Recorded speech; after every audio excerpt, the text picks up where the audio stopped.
Hello, my name is Dr. Deepika Manpanikar from Department of Cardiorespiratory Physiotherapy. Today I am going to talk about World Heart Day. World Heart Day is celebrated on 29 September. This day is celebrated to draw people's attention on various heart conditions or associated health diseases, and also some of the preventive measures which we can take to prevent further health worsening or any diseases like heart attack, stroke or heart failure. Now coming to risk factors. Risk factors of cardiovascular diseases are any conditions or habits which leads to further increase in the risk of cardiovascular diseases like lack of exercise, unhealthy diet or any genetics or family history. Risk factors are divided into two categories, modifiable and non-modifiable. Modifiable risk factors are those which can be changed or modified by changing our lifestyle habits, whereas non-modifiable risk factors are those which cannot be changed, that is family history or age. Non-modifiable risk factors include genes or family history. You are at a greater risk of developing heart disease if you have a relative who has developed heart disease earlier before the age of 55. Next factor is age. Age 65 and above are more likely to develop heart conditions than the younger adults. Aging can cause changes in the heart and blood vessels that may increase the person's risk of developing cardiac disease. Males are more prone to have heart disease.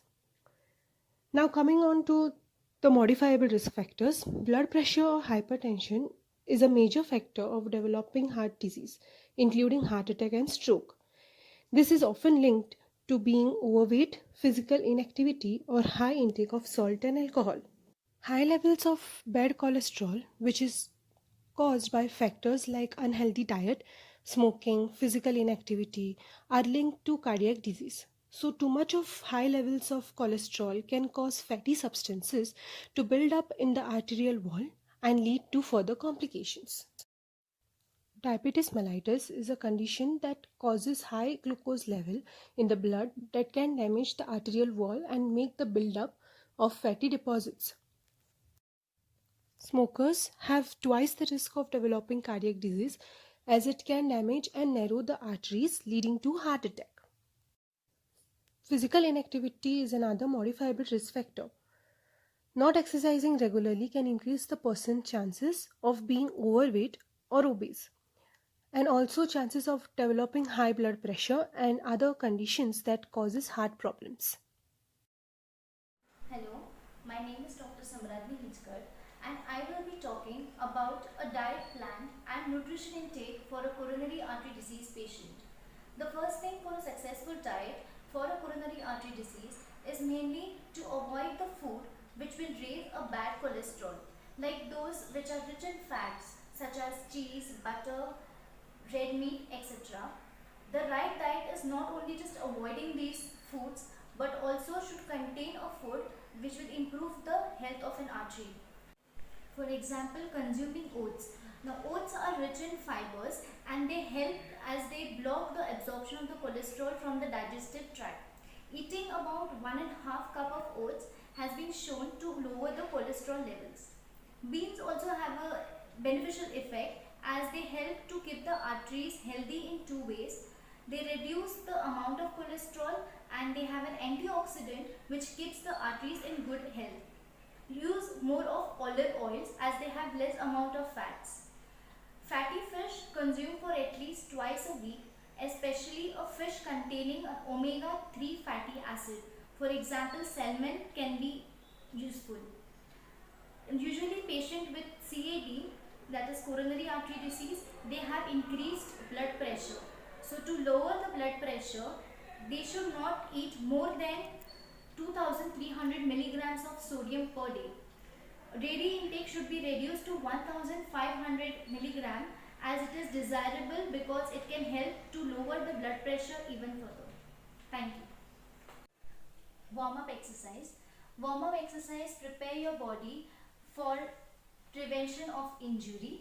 It has to be last for at least 5 minutes Warm up can be done in sitting or in standing, and you can repeat the movement for about 5 to 10 times. Here are some of the warm up exercises that you need to perform. Knee lifts. Lift your knees up and down slowly, not higher than your hip. Use one leg at a time.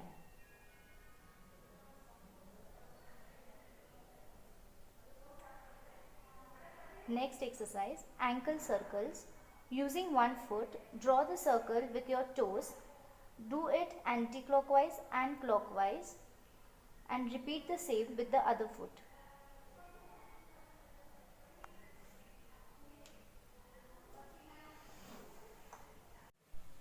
Fitness exercise. Fitness exercises are usually to perform for about 20 to 30 minutes and each session, and you have to do it for about 3 to 4 times in a week. Here are some of the fitness exercises that you can perform for your upper as well as lower body. Step up exercise. In this you need a small stool or a stepper to step up and down. You can use the alternate legs for doing this exercise. If needed, hold on the chair for support or have a chair nearby to rest. Progress this exercise by increasing the height of the step or the speed of stepping up and down.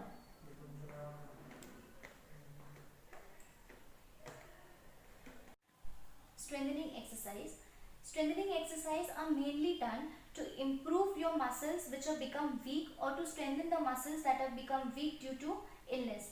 You can perform this strengthening exercise 3 to 4 times in a week for about 20 to 30 minutes. Here are some of the strengthening exercises that you can do for your upper as well as lower body. Heel raises. Slowly rise up onto your toes and slowly lower back down again. You can rest your hands on a stable surface to support your balance, but do not lean on them. Progress this exercise by standing on your toes for a count of 3. 1, 2, 3. Further, you can stand on one leg at a time.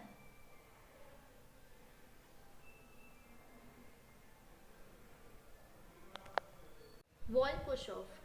Place your hands flat against a wall at a shoulder height with fingers facing upwards and your feet about a foot away from the wall. Keeping your body straight all the times, slowly lower your body towards the wall by bending your elbows and gently pushing away from the wall again until your arms are straight. Repeat this exercise for 10 times, and you can progress this exercise by standing further away from the wall.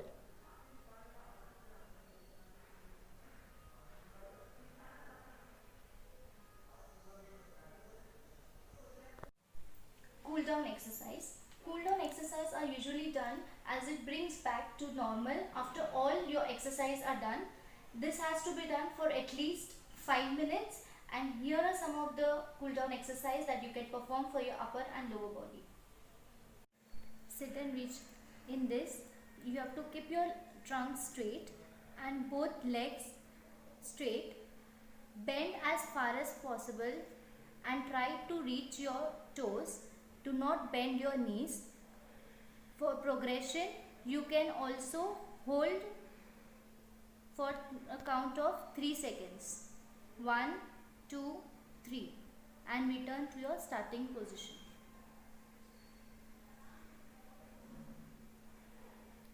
Quadricep stretching. Stand up and hold onto something stable for support. Bend one leg up behind you, and if you can reach it, use the hand on the same side to hold your ankle or the back of your leg. Take your foot up towards your bottom until you feel a stretch along the front of your thigh. Keep your knees close together and your belt straight. Return to the starting position and repeat on the opposite side.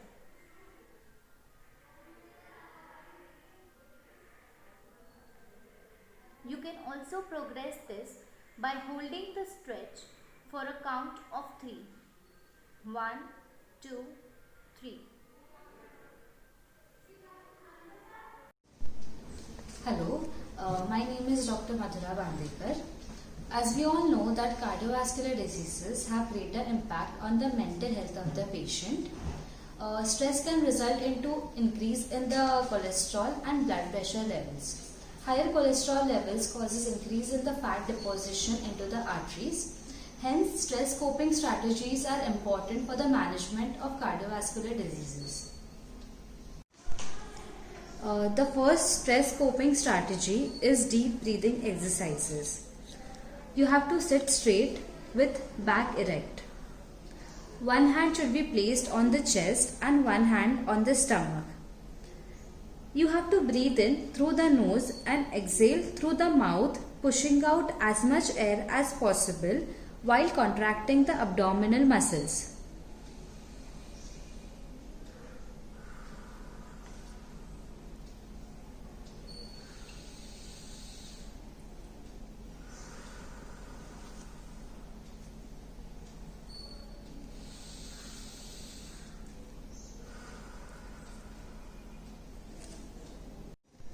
First, you begin with the muscles of the foot. You have to contract the fingers, hold and then relax. Then you have to move proximally, contract the calf, relax. Moving more proximally, next you need to contract the gluteal muscles.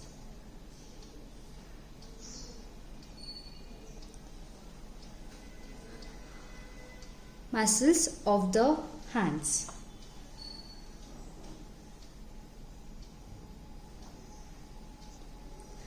Moving more proximally, the elbow, relax. Then the shoulder muscles, relax. Then the neck muscles. Then for the head, you need to press the head towards the bed.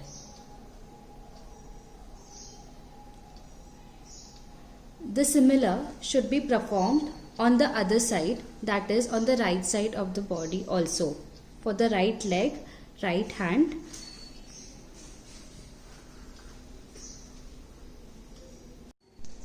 The third stress coping strategy is imagery or visualization. It is a traditional meditation that involves imagining a scene in which you feel at peace, free to let go all the tension. In this, you have to imagine a place with a beautiful scenery, either a beach or any place that you like or that you have visited, with your eyes closed. This should be performed for 5 to 10 minutes with no disturbances around, and continue with the breathing.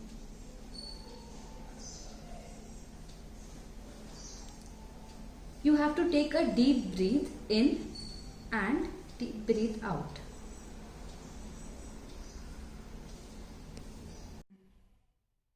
Hello everyone, my name is Dr. Vishal Nair, and today I will be demonstrating some yoga techniques which will prevent cardiac diseases. Yoga helps in improving flexibility, strength. It helps in relaxation of the patient, reducing stress. It improves quality of life and sleep, and also helps in weight loss. I will be demonstrating few yoga poses. First will be Utkrishta Trikonasana. Second will be Gomukhasana. Third will be Setu Bandhasana. First position will be Utkrishta Trikonasana. Patient or a subject will be in the standing position. Widen your feet apart. Take your one leg inside so that the toes are facing inwards and the other leg where the toes are facing outwards. Take your hands at your shoulder level and then turn to a side where you will bend down. Slowly go and bend down and lock your knees the side you are bending. Take the hand to your waist and try to touch your floor. If it's not possible, you can touch to an object which will be kept at your side and hold this position for some seconds. If not possible, you can return back to the original position. Again.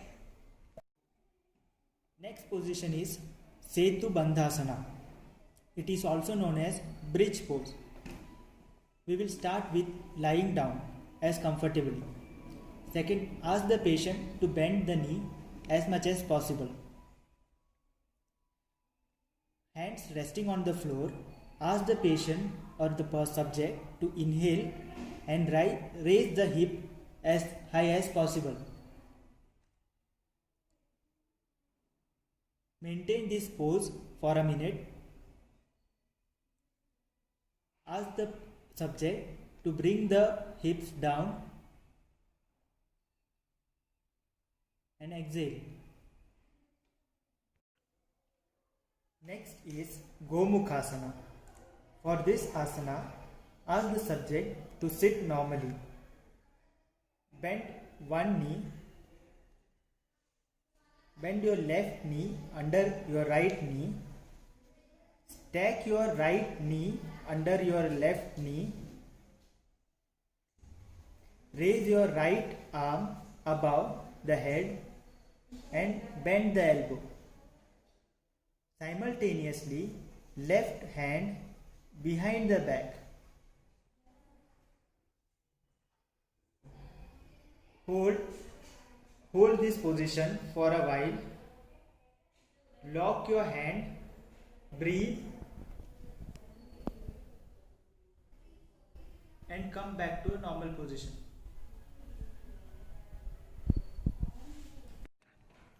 Next will be Gomukhasana. In this position, ask the subject to sit normally. Bend one knee and similarly bend the other knee. Raise one hand and other hand behind the back. Hold for few seconds. Maintain this position for some time. Return back to normal position. Repeat the same with the opposite hand and leg.